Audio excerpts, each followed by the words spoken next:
What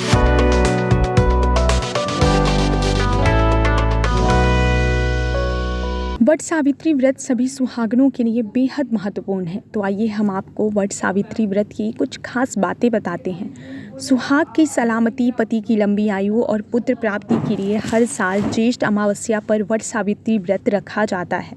कुछ स्थानों पर ये व्रत ज्येष्ठ पूर्णिमा के दिन भी रखते हैं। धार्मिक मान्यता अनुसार वट सावित्री व्रत में बरगद के पेड़ की पूजा का विधान है।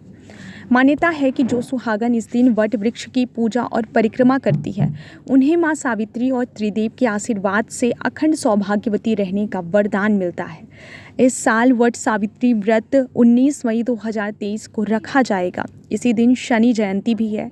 हिंदू धर्म में बरगद के पेड़ को पूजनीय माना गया है।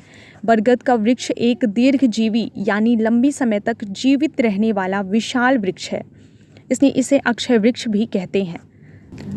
यक्षों के राजा मणिभद्र से वट वृक्ष उत्पन्न हुआ था। मान्यता है कि ये पेड़ त्रिमूर्ति का प्रतीक है। इसकी छाल में विष्णु, जड़ में ब्रह्मा और शाखाओं में शिव का वास माना जाता है।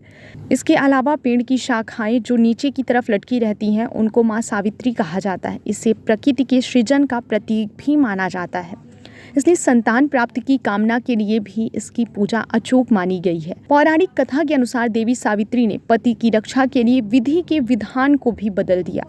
पुराणों के अनुसार पति को संकट से उबारने के लिए सावित्री ने घोर तप और व्रत किया था। माता सावित्री के सतीत्व और पतिव्रता धर्म से प्रसन्न होकर यमराज ने उनके पति सत्यवान के प्राण बरगद के पेड़ के नीचे ही लौटाए थे। इसके बाद देवी सावित्री 100 पुत्रों की माता होने का सौभाग्य भी प्राप्त की थी।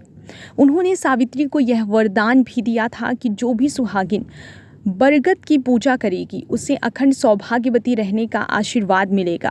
वट सावित्री व्रत में सुहागिन सुबह ब्रह्म मुहूर्त में उठकर स्नान आदि से निवृत्त होकर व्रत का संकल्प करती हैं। इस दिन महिलाएं 16 श्रृंगार करती हैं। 2 टोकरी में पूजा का सामान तैयार किया जाता है और बरगद के पेड़ के नीचे बैठ महिलाएं कथा का श्रवण करती हैं। बरगद के पेड़ को जल से सींचते हैं। रोली चंदन का टीका लगाएं। कच्चे सूत के साथ बरगद के पेड़ की परिक्रमा की जाती है। वट वृक्ष की पूजा के बाद 7 या 11 सुहागिनों को आम और सुहाग की सामग्री जरूर भेंट करें। मान्यता है इससे सुहाग पर संकट नहीं आता। त्रिदेव की कृपा से वैवाहिक जीवन में खुशियां आती हैं और संतान सुख प्राप्त होता है।